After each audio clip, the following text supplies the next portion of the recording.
Kendrick Lamar, est-ce qu'on en parle? Est-ce que c'est pas un petit événement ça dans le courant de l'année 2022? Je pense qu'on a eu quelques événements l'année passée aussi avec Tyler un peu, Kanye, etc. Machin. Sauf que là, Kendrick, ça faisait longtemps, ça faisait 2017 avec Dame. Donc, ouah, il était vachement temps. Et en plus de ça, dans le premier son, il fait déjà une ref au fait que ça faisait longtemps. Donc ça, c'est plutôt cool. Et donc on arrive enfin avec un nouvel album de Kendrick Lamar qui a prouvé depuis longtemps que c'était une légende du rap US et que là, avec cet album-là, c'est un petit peu la confirmation, la validation de si c'est une légende, oui ou non, du rap US. Euh, Kendrick Lamar qui se fait un petit peu vieux maintenant, enfin un peu vieux, je veux dire, comparé à tous les autres rappeurs qu'on connaît actuellement. Je veux dire, c'est comme si on dit que Cristiano Ronaldo est vieux, je sais pas si vous voyez où je veux en venir. C'est un petit peu dans le même délire. En plus de ça, maintenant, il y a son cousin qui est archi jeune et qui détruit tout sur son passage, je veux dire, en termes de flow, de texte, de récompense. Les Grammys, on en parle aussi. Euh, ouais, donc let's go. Enfin, parler d'un album de Kendrick Lamar, un événement, et d'ailleurs, c'est une des vidéos qui sortira le plus vite sur cette chaîne, comparé à d'autres, mais genre vraiment là, il le faut. Il le faut. C'est Kendrick Lamar, putain. Donc l'album s'appelle Mr. Morale and the Big Steppers, un album qui est séparé donc en deux disques, disque un, disque 2, disque un, Big Steppers, disque 2, Mr. Morale. Et pouah, c'est... Alors là, je vais vous mettre dans le bain tout de suite, parce que c'est avant tout un album qui parle de famille. Genre vraiment, c'est limite, même si à la fin de l'album on se dit, on a compris. Après, bon, c'est pas dérangeant non plus, parce qu'il y a pas trop de répétitions, en tout cas au début. Et au final, c'est un album assez cool. Mais bon, j'en vais en garder pour la conclusion. On va commencer par le premier son qui s'appelle United in Grief, 4 minutes 15 où c'est un petit peu l'intro d'une intro. On va dire ça comme ça. On sent que c'est un son d'intro d'album, ça c'est sûr aussi. Et donc, comme je vous l'ai dit, il commence avec une ref en disant le nombre de jours depuis qu'il n'a plus sorti un album. Du coup, première ref assez cool pour les fans, pour ceux qui attendent ça depuis longtemps. Et on attend ça depuis longtemps, tous. Et donc ouais, ça part sur des émotions, ça part sur Kendrick Lamar qui évoque le fait qu'il aimerait bien voir eh bien, un psychologue, des trucs comme ça. Il y a une batterie qui est assez cool, je dirais un peu folle, dans, je veux dire, dans la traduction littérale, Crazy Drums, donc des batteries assez folles qui vont un petit peu dans tous les sens. Et on retrouve ça plusieurs fois dans l'album avec des chouettes moments de batterie qui sont assez cool. Un changement de flow, il y en aura plusieurs, c'est aussi. C'est limite si on se demande pas s'il fait exprès parce que il sait peut-être qu'on a tous kiffé le son de Duckworth où il fait un changement de flow, d'instru, de tout ce que tu veux. Et dans ce son-là, il est juste incroyable. Et c'est limite si on se demande pas si il le sait et donc on se dit ok, les gens kiffent, on va faire un peu ça de temps en temps. En tout cas, dans cet album, on le voit bien souvent. On a des phrases, entre guillemets, bien ghetto, entre guillemets, sans faire, évidemment, rap gangsta, etc., mais qui ressemblent beaucoup à des phrases qu'on peut entendre dans l'album précédent, Damn, et une petite outro de ce son-là au piano qui est assez cool. Donc on commence très très bien, on se dit, ok, Kendrick, il est là, il est bon, il y a du flow, le retour, le retour du prophète, du prodige. Et on se dit, si tout l'album est comme ça, c'est merveilleux. Et évidemment, tout l'album n'est pas comme ça, parce que bon, voilà, il y a des petites surprises et des moments assez novateurs, assez recherchés, assez originaux. Donc voilà. On passe justement au deuxième son, où là, il y a aussi beaucoup de choses à dire. Le son qui s'appelle N95, avec un petit des petites techniques de répétition. Donc, il faut savoir que dans le rap, quand tu répètes plusieurs fois le même début de phrase ou un truc comme ça fait croire que t'es plus rapide aux gens. Alors qu'Hendrik Lamar n'a pas besoin de ça pour être plus rapide, ça c'est sûr et certain. Mais voilà, c'est une technique utilisée qui est cool, que moi j'adore personnellement, ou quand le mec répète plusieurs fois le même début de phrase et termine à chaque fois, ou une autre début de phrase et termine par la même fin. Mais ce genre de répétition, j'adore vraiment, et le fait que Kendrick utilise ça, bah, c'est stylé. Au début, on a l'impression, on peut se demander si dans le son, il n'y a pas du coup un sample du son Family Ties du cousin de Kendrick, Baby Kim, en featuring justement avec Kendrick, le son de Baby Kim qui a littéralement cartonné, qui a lancé la carrière de Baby Kim euh, à un point où il est maintenant juste au top. Est-ce qu'il arrivera un jour à dépasser ce top-là? Bon, j'espère pour lui, mais je pense pas trop. On verra. À voir, en tout cas. Et donc, du coup, c'est limite si à se demander s'il n'y avait pas un feat de Baby Kim. Sur la tracklist, on ne le voit pas. Mais en attendant, Baby Kim est à la composition de cette chanson. Du coup, bah, c'est peut-être pour ça qu'on peut se dire ah, ça ressemble à Family Ties. Donc du coup, ouais, Baby Kim à la prod, c'est cool. Et de dire putain, ce mec-là, bah, il va, il va faire des merveilles. Troisième son, on passe tout de suite à ça, Worldwide Steppers, 3 minutes 23, avec le fameux changement de voix de Kendrick. Donc Kendrick, faut savoir que Kendrick a plusieurs personnages, et en fait, les personnages se reconnaissent par la voix que Kendrick utilise. Alors c'est très minime. Je crois qu'il faut être un très bon fan de Kendrick pour voir tout ça, ou vraiment bien comprendre tout de suite ce qui se passe dans telle ou telle chanson. On l'avait vu évidemment plusieurs fois dans toute sa carrière, quand il changeait de voix, que tu comprenais que c'était un autre personnage. Et donc là, dans ce son-là, on le voit plutôt bien aussi. C'est un peu plus une histoire, un peu plus un truc raconté, qu'on pourrait peut-être lire dans un livre, un truc comme ça. Et donc du coup, avant la sortie de l'album, il avait un petit peu teasé justement, avec un livre, 2 CD, du coup. Est-ce qu'il y aura peut-être un truc, un espèce de livre ou un truc comme ça qui sortira, ou un autre truc audio à voir, ça pourrait être chouette, je trouve. Surtout dans cet album-là, où t'as l'impression que Kendrick a beaucoup de choses à raconter, que c'est pas que du flex, qui parle vraiment de sa vie en détail, de ses pensées, etc. Donc c'est plus intéressant d'avoir cet album-là, je trouve, en livre ou quelque chose comme ça, que un autre album de Kendrick, c'est sûr. Tout ça, il parle de croyances. Et évidemment, la religion, c'est un truc assez important pour Kendrick. C'est un truc plus important aussi aux États-Unis, qu'on se moque pas ici en Belgique, enfin je veux dire en Europe ou quoi. Peut-être pas toute l'Europe, mais je veux dire en Belgique, France, tout ça, c'est un peu moins un sujet qui. C'est un sujet qui parle moins, évidemment.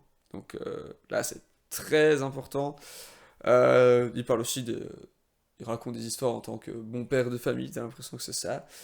Il parle évidemment de son père à lui, aussi, forcément. T'as l'impression que Kendrick voit beaucoup et ne pense limite qu'à ça, qu'à la différence des races. Et c'est limite s'il se demande pas si lui-même est raciste. Donc de se dire des trucs comme ça, c'est assez chaud, assez spécial.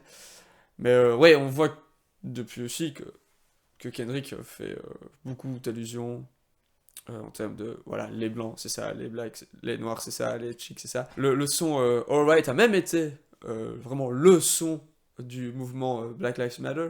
Donc du coup, voilà, tout ça, c'est pas étonnant, mais c'est assez chaud de le dire, de parler de ça dans un son. Évidemment, encore une fois, tout ça, toutes les chansons, en tout cas la majorité de cet album, chaque fois, c'est toujours très bien écrit. Kendrick Lamar, c'est, comme l'a dit mon monteur vidéo, un des meilleurs storytellers. Et il raconte toujours une histoire, etc. Machin, que ce soit dans l'album où il raconte une histoire globale ou dans un son, une plus petite. Mais toujours à chaque fois, c'est très fort, très bien écrit, très bien foutu. Elle se demande pas. À se demander si Kendrick Lamar n'est pas un fan de lecture, s'il n'aime pas lire des romans, des trucs comme ça. Parce que pour avoir une telle facilité d'écriture, pour raconter une histoire, ça se demandait s'il n'est pas fan de livres, etc. Machin. Donc c'est pas impossible non plus. Encore une fois, un changement d'instru qui est cool. Ça part sur un truc un peu plus dark. Plus dark, je veux dire. Oui, Kendrick a déjà été dark, mais là c'est plus dark. Un peu comme le nouveau Batman est plus dark que les autres Batman. Je sais pas si vous voyez ce que je veux dire. Dans une ambiance un peu plus dark en général, je veux dire. Euh, et alors, des rimes. Waouh!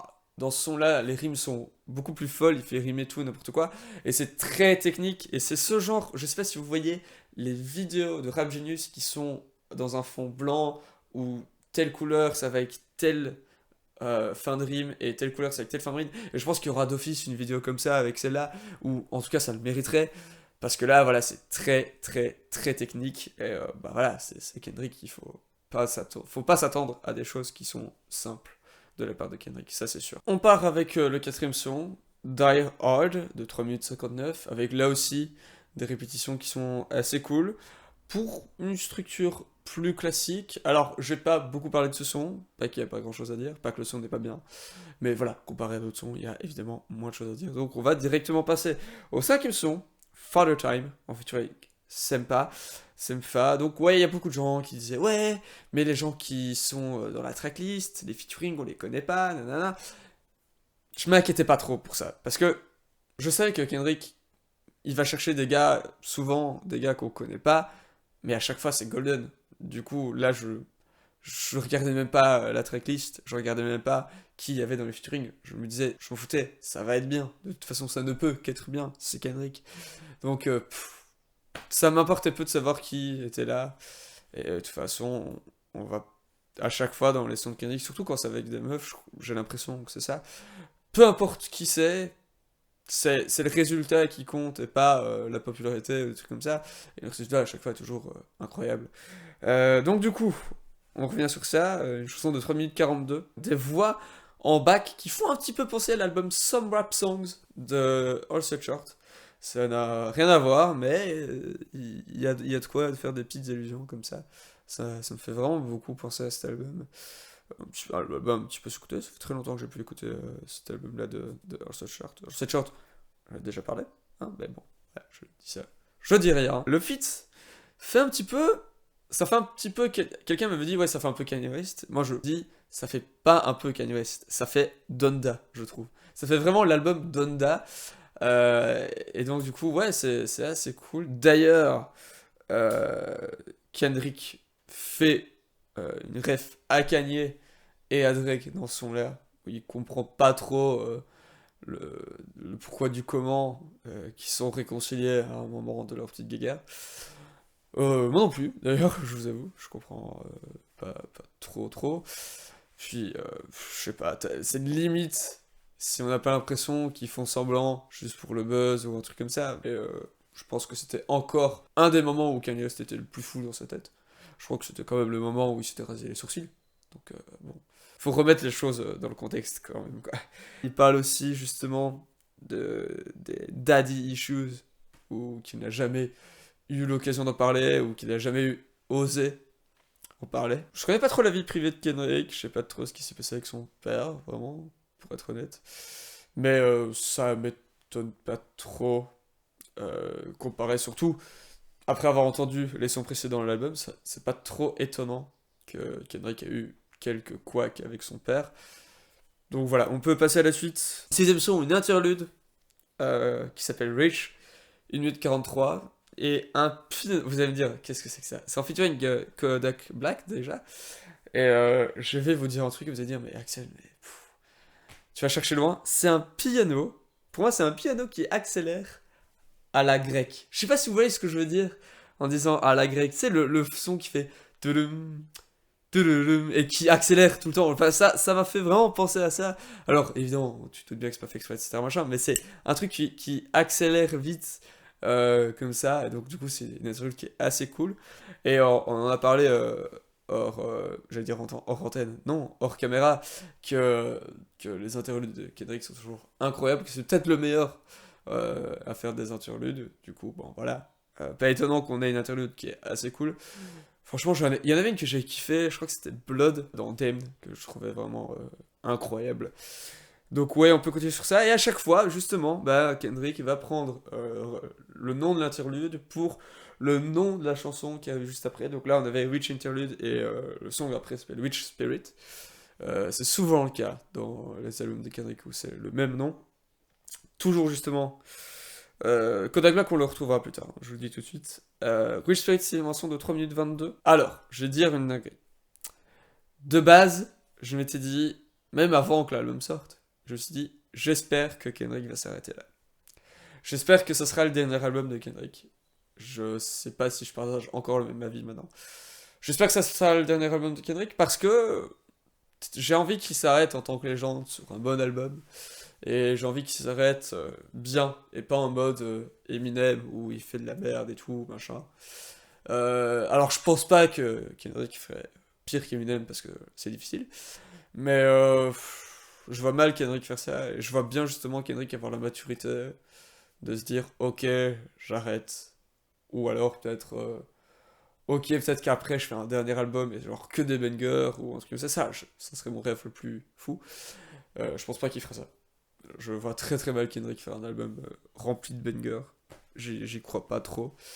En parlant de bangers, on va quand même parler du son qui est sorti juste avant l'album, qui pour moi est juste incroyable. Je suis un peu déçu que le son soit pas dans l'album, qu'on se mente pas. Mais c'est grâce à ça que ça m'a un peu plus chauffé pour l'album. Je veux dire, dans l'instru utilisé, dans les sujets utilisés, je me disais, ah, ok, on va avoir un truc comme ça, qui ressemble peut-être plus au niveau instrumental, au niveau construction, etc., qui ressemble peut-être plus à l'album To Pimp to Fly ou à Untitled Unmastered, plutôt que à Dem. Et donc du coup, ça, j'étais un peu plus content de voir ça. Et donc justement, voilà, dans Real Spirit, c'est ce genre de son où je me dis, ok, ça serait bien qu'il arrête là, parce que bah, c'est Kendrick qui fait du Kendrick. Là, sur ce coup-là, dans le son, il n'y a rien d'incroyable, même si c'est un bon son. Et c'est un peu ce qu'on attend et ce qu'on peut imaginer d'un son moyen de Kendrick. Genre, si on s'imagine, ok, ah, ce son-là de Kendrick, il est bien. Et c'est exactement ce qu'on s'imagine d'un son qui est juste bien de Kendrick. Et là, bon, bah, c'est un petit peu l'autre côté. On va sur un son incroyable, vraiment novateur, qui s'appelle Recry Together en featuring avec Taylor Page. 5 minutes 41 de fight de couple qui est juste énorme. C'est très très bien écrit, c'est de la tristesse imposée dans le son dès le début. C'est des émotions qui sont bien deep, bien recherchées. Et justement, c'est une engueulade de couple un petit peu l'année 90. Un engueulade de couple mais qui s'aime. Je sais pas si vous voyez ce que je veux dire. Et, et là, on a quelques clichés qui sont cool. Et c'est un son qui est divisé et qu'on reconnaît par moment. Et pour moi, le meilleur son au monde, qui est un petit peu divisé par moment, comme ça, ok, il y a ce moment-là où il fait ça, ce moment-là où il fait ça, ce moment-là où il fait ça. Le meilleur son au monde, où c'est comme ça, pour moi, c'est Bohemian Rhapsody de Queen. C'est le moment où il fait ça, puis il y a Galileo, et puis il y a ci, et puis il y a là. Voilà, là, j'ai l'impression qu'il y a un peu de ça. Je veux dire, ok, il y a ce moment-là où il s'engueule et il parle de ça, et puis il s'engueule et il parle de ça, et voilà. Et c'est très très très bien foutu, très bien écrit, une instru un peu plus rock quand le moment dégénère dans l'engueulade. Euh, c'est incroyable. C'est le fameux, il y a un petit peu le fameux va voir ta pute, le fameux dans tous les engueulades de couple. Euh, il y a aussi le moment où ça fait fuck you, non fuck you, non fuck you. Ça m'a très fort pensé aux Ozyman Review, pour ceux qui connaissent. Ça faisait vraiment, vraiment ça. Et à un moment dans l'engueulade, t'as vraiment des paroles pour blesser. C'est pas juste on s'engueule pour s'engueuler. C'est vraiment des. Comme si t'avais l'impression que les deux se connaissaient, que c'était vraiment une vraie vie, une vraie histoire de couple. Parce que y a rien de mieux que de blesser pour dire des trucs qui sont vrais, et t'as vraiment l'impression que c'était ça dans cette dispute, dans cette fight, alors que bah, ce couple, je suppose, n'existe pas. Est-ce que Kendrick s'est inspiré de sa vraie vie de couple, ou d'une vie de couple qu'il connaît? On saura peut-être jamais. Mais voilà, c'est très très bien écrit. Et à la fin, t'as une espèce de mini-réconciliation, en mode excuse, machin. Et donc c'est vraiment très très bien écrit. C'est vraiment une belle dispute de couple digne d'un film. Vraiment. Je dirais même un film, hein, pas une série. Hein. Je précise, parce que dans un film, je trouve que c'est plus important qu'il y en a une. Parce qu'une série, c'est tellement long comparé à un film. Donc c'est forcément, t'en as. Dans un film, c'est plus important, et là, on ressent l'importance de la dispute. On ressent l'ambiance qu'il y a dans le couple. On va Terminé sur le dernier son du disque 1, Purple Hearts, en featuring avec Summer Walker et Ghostface Killah. 5 minutes 29. On voit un petit peu plus Kendrick qui parle de qui il est vraiment. Euh, ouais, franchement, c'est plus cool. On a un refrain qui est cute, un refrain qui est bien écrit, qui fait un petit peu en mode lover, c'est assez cool. Ouais, encore une fois, on revient sur les batteries qui sont assez cool, assez folles, qui vont un petit peu dans tous les sens. On revient avec ça, c'est très inspiré jazz, et c'est ce que je disais tout à l'heure avec le son hors de l'album qu'on avait eu, où on savait qu'on allait avoir un truc du genre.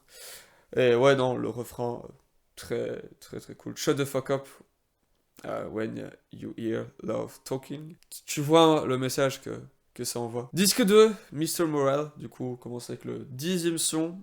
Count Me Out, 4 minutes 43. On a des chœurs et des claps qui font très gospel.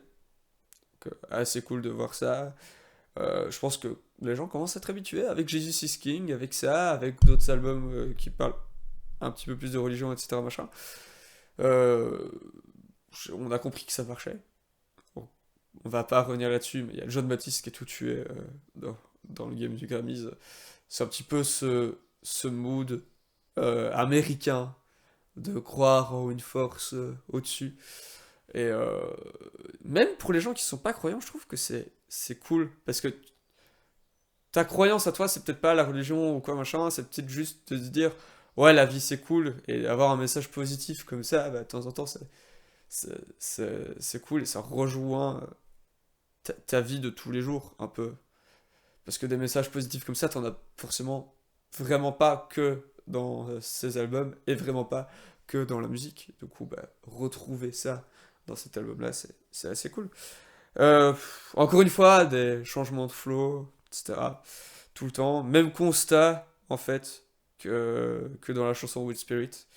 Un peu. Donc, ok, c'est un son moyen de Kendrick. On espère qu'il va s'arrêter là. Mais le son reste cool. Rien à dire. Et un refrain qui est plutôt kiffant. Aussi. Des fois, surtout avec des noms de, de sons qui sont un petit peu oubliables, on va dire ça comme ça. Euh, c'est bien de temps en temps d'avoir un refrain qui ne s'oublie pas et le refrain qui va avec le titre de la chanson. Des fois, c'est mieux pour la popularité de la chanson aussi, et aussi pour les fans. Je me dis, ah, c'est quoi le son là que je kiffais? Ah, je sais plus. Je sais bien que c'est le 10e, mais j'ai oublié le nom. Bah non, voilà, là, ok, on sait que ce son là, il s'appelle Count Me Out. Donc, c'est cool. On passe sur le 11e son qui s'appelle Crown, 4 minutes 23. Il parle du fait qu'il ne peut pas plaire à tout le monde. Je pense que bah, ça, dans la vie de tous les jours, personne ne peut plaire à tout le monde. Mais je veux dire, musicalement, c'est important de remettre ça en question. Et plus le style est particulier, moins tu plais à tout le monde, ça c'est sûr. On peut avoir sur des gars comme bien abusés, comme Dave Grips, Scarlord, tout ce que tu veux, ou même dans le sens contraire. Euh, et Kendrick, ouais, c'est sûr, il peut pas plaire à tout le monde, parce que c'est pas du tout comme du Lil Pump ou quoi machin, et c'est pas des sons qui sont faits juste pour s'ambiancer. Il y a toujours une histoire ou quoi derrière, et ça, des fois, bah, t'as pas envie de ça. Des fois, t'as juste envie d'un son pour s'ambiancer, et des fois, il y a des gens qui n'écoutent que ça, ce que je peux comprendre. Et donc, du coup, bah, forcément, Kendrick Lamar ne feront peut-être pas partie de leur top 5 des meilleurs artistes ou top 3. Et voilà, on peut comprendre. Donc sur Crown, on ressent bien ça. Et on a un petit peu le passage de la torche envers le cousin Baby Kim qui a 21 ans. Et donc, c'est un petit peu de quoi je rêvais, hein, comme j'ai dit tout à l'heure. Hein. J'espère qu'il va s'arrêter là pour passer la torche à son cousin, à Baby Kim. Et voir un son où il y a un petit peu de ça, je me dis, ah, c'est peut-être rassurant, peut-être qu'il y pense. Et d'ailleurs, bah, dans sa tournée, il a annoncé que Baby Kim sera avec lui en première partie, ce qui est incroyable. Euh, et surtout si les places sont pas chères. T'as juste vraiment une vraie bonne raison en plus d'aller voir le concert. On part sur le 12e son, le seul skip selon moi de l'album. Silent Hill en featuring avec Kodak Black. 3 minutes 40. Un refrain pas ouf. Un refrain pas ouf plus Kodak Black. Kodak Black, c'est un mec qui était en prison pendant longtemps. Donc c'est pour ça qu'il n'avait pas sorti quelque chose depuis longtemps dans le rap US. Mais il me manquait pas. Il me manquait pas trop. Le seul moment que j'ai kiffé avec Kodak Black, c'est le moment que tout le monde a kiffé avec Kodak Black, c'est dans le XSL Freshman Freestyle de 2016. Potentiellement un des meilleurs freestyles de tous les temps, d'après certains, avec DJ Drama, Lil Uzi Vert, Lil Yachty, tout ça. Vraiment un freestyle incroyable, et Kodak Black, qui était là, qui a fait une bonne partie du freestyle. Certains disent que non, moi j'ai l'impression que oui. Mais pour moi, c'est le seul moment où Kodak Black a été incroyable dans le rap US. Et donc, c'est pas étonnant que ça soit pas que à cause de lui, mais que ce soit la chanson où il est là, dans cet album, qui déçoit, quoi. On part justement encore avec le combo interlude son avec le même mot, donc Savior Interlude, 2 minutes 32. Il n'y a pas grand chose à dire, mais encore une fois, c'est un interlude qui est bien. Ça prouve ce que j'ai dit tout à l'heure avec le fait que Kendrick, c'est un des meilleurs pour faire des interludes. Donc le son juste après, le 14e Savior, en featuring justement avec Baby Kim et Sam Drew, 3 minutes 44. Et c'est à ce moment-là qu'on se dit, ok, l'album commence à se faire long, l'album commence à être répétitif. L'album, tu te dis, bon, ok, on a compris, tu parles des familles dans ton album. Donc ouais.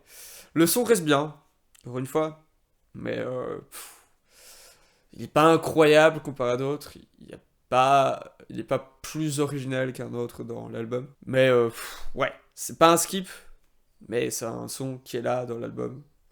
Quand tu écoutes l'album, tu vas pas le zapper.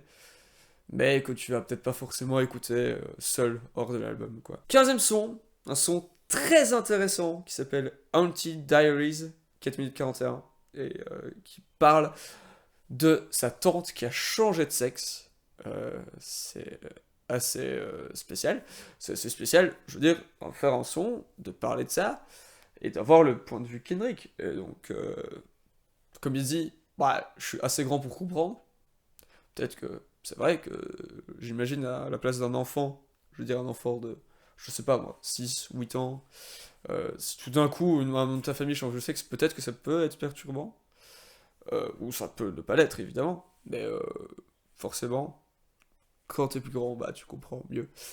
Euh, c'est ce que Kendrick explique dans ses sons. Bon, Kendrick, là, bon, c'est un adulte confirmé, hein, là, c'est un père de famille, etc. Machin, donc c'est plus pareil. Euh, donc voilà. Et ce son parle aussi de jalousie familiale. C'est vrai que dans les familles, des fois, on a des jalousies, tout n'est toujours pas rose, ou tout n'est toujours pas noir. On est, pour le coup, loin du cliché d'une famille qui s'aime vraiment à fond, machin. Ça, je veux dire, dans beaucoup de familles, il y a des couacs. C'est indéniable. Et voilà, c'est un son qui reflète ça, et qui remet les choses un petit peu aussi dans son contexte.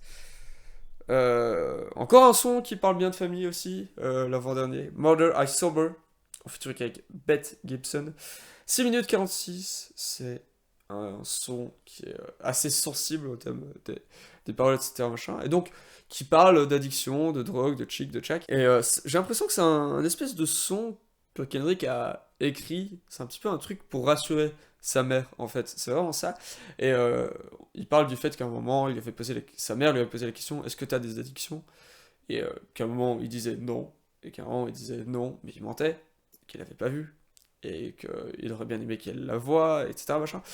Et ouah, c'est un son qui est honnête.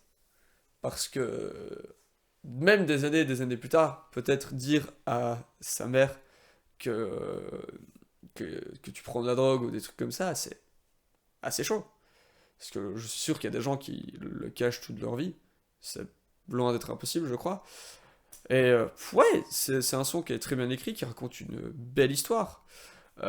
Et on termine justement avec le dernier son, enfin, j'ai envie de dire, 18e son. Donc là, bah, le disque 1 et le disque 2 font pas la même durée peut-être en termes de minutes, mais en termes de son, c'est 9 minutes, 9 minutes. Enfin, 9 minutes, 9 minutes. 9 sons, 9 sons. Le dernier s'appelle Mirror, 4 minutes 16. Et il dit qu'il peut pas vivre dans une espèce de Matrix, qu'il se choisit, qu'il est un petit peu désolé de se choisir lui-même plutôt qu'aux autres. C'est un peu mentalité de penser d'abord à sa gueule et puis aux autres. Des fois, t'en es désolé. Des fois, t'as envie de penser à l'autre avant toi. Mais il le dit dans le son avec la phrase I choose me, I'm sorry. Et ouais, c'est bien écrit, encore une fois.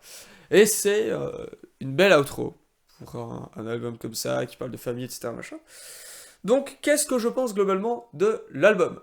Alors, on peut comprendre la déception de certains qui attendaient un nouvel album de Kendrick. Parce que pour moi, cet album est bien. Cet album est bon.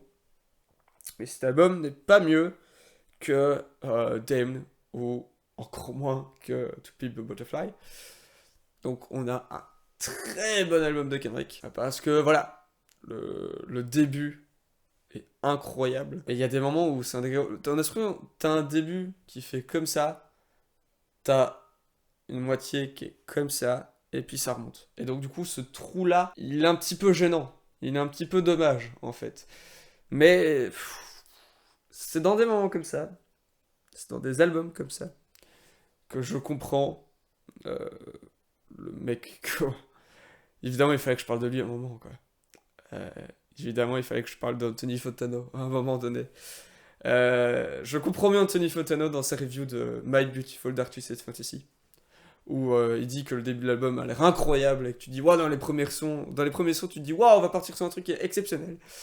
Et qu'à un moment, bah, il y a une petite chute. Il y a des petits moments de, ah, dommage. Parce que l'album partait si bien. Et tu t'attendais à un truc de ouf. Mais,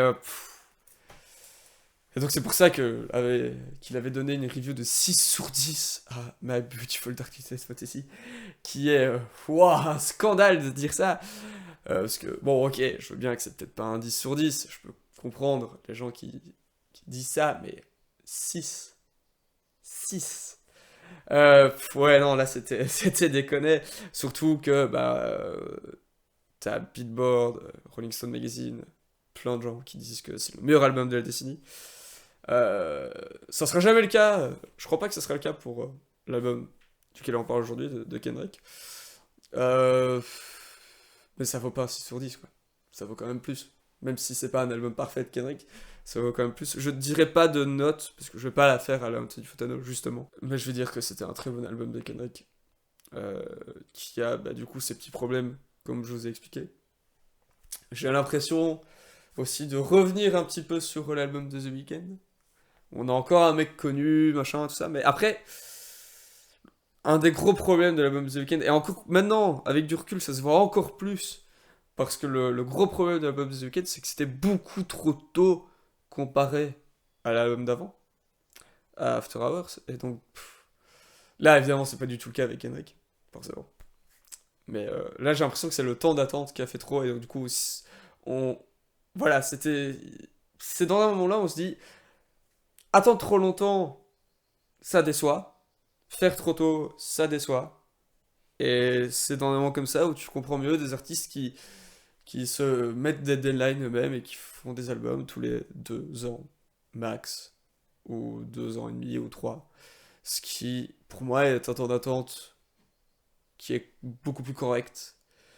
Et voilà, t'as des artistes, tu sais qu'il va sortir un album parce que tu sais que tous les 2 ans il est là. Je ne dirai pas de nom parce que je pense que c'est obvious de voir de qui je parle.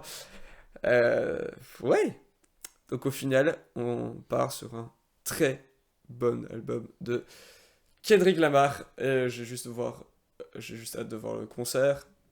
J'ai juste hâte d'écrire un article sur The Media qui parle de cet album aussi. Et je pense quand même que ça va être un album qui va tout tuer aux Grammys. Je sais pas s'il y aura peut-être son de l'année ou quoi, mais il y aura album rap de l'année ou des trucs comme ça. En termes de nomination, il y aura peut-être beaucoup aussi. Et bon, on verra. Mais en attendant, très bon album de Kendrick. Et bah, du coup, j'ai hâte de vous revoir pour parler d'autres choses. Je prie qu'on se reverra dans pas trop longtemps pour parler de l'album de Arctic Monkeys s'il sort un jour. Mais bref, en attendant, à la prochaine.